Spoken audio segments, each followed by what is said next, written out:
Okay, so we're at the section 4 now, which is the last section of the phase 2 parent class, just to kind of finalize some things that we've talked about so far.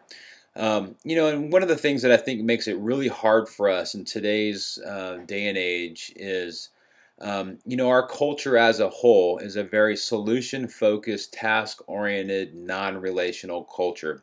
We're go, go, go, always out of time. You have to be type A to survive. And so it's kind of bred a culture, I think, where we focus too much on the task and not enough on our relationships. And if you think about, even in my work with families, I can give families a lot of solution-focused tips and tools, but they also need to have a relationship with me and know that I get what their struggles are and how hard it is for them and how frustrating it is for them, or sharing the joys of with them of watching their child make change. That relationship is important to me. It is as important as the solutions and the task and all the other things.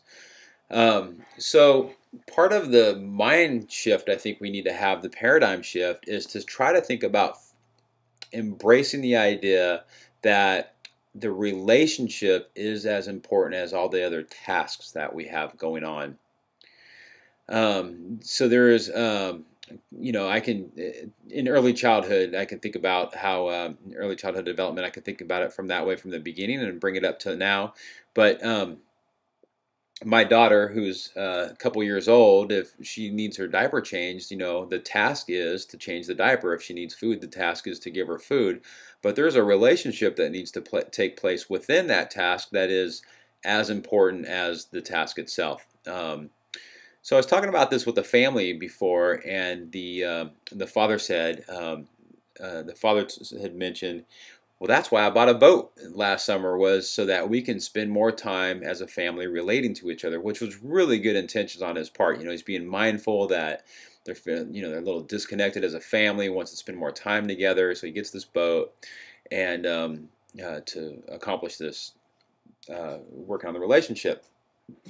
So he kind of chimed in on that, and then the mom chimes in right afterwards with kind of a smile and says, "Hey, I don't think that our son experienced that as a relational experience, because you told him how slow he was so many times and how he's taking you for granted, and he wasn't appreciating the boat and on and on and on."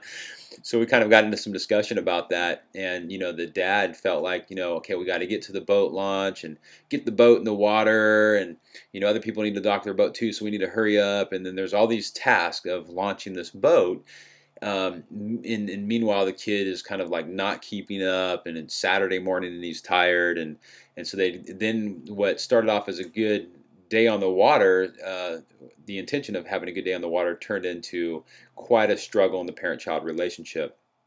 So we talked about how to slow down on the task, not to focus on the task as much, but focus on the relationship. So back in that example, when Dad saw his son, or was stressed about his son, and maybe perceiving that his son was taking it all for granted and not wanting to be there, where Dad's mind was focused on the task, let's get this thing going. How we talked about how to slow down, figure out how much you need to slow down, and slow down a little bit more to connect with your son, attune to what's going on with him, and invite his input into what's going on. Talk about, do you actually want to be here? Is it more convenient for us to come out in the afternoon? What's going on? Not to walk on eggshells and just make it be all about what his kid wants and needs, and then cater to his kid's wants and needs, but to listen and focus on the relationship versus the task. So they got into some really good discussion about that, and shared kind of their resentments with each other about that, and kind of cleared the air, and were able to move forward with a new sense of respect for the relationship and how important it is to respect and nurture the relationship. So, and also, I think our culture breeds too much, because we're in a solution-focused, goal-oriented culture. It breeds too much of a mentality that we just focus on our child's achievements and not the self within them. So we focus, I think, a little bit too much on, what kind of grades they're getting in school, what kind of points they're putting up on the scoreboard, you name it. And we, I think, have to work on slowing down and really thinking about, who is my child inside of there? Like, where do they struggle? And what are they good at? And how are they feeling emotionally? And how do they feel about themselves? How do they think about themselves?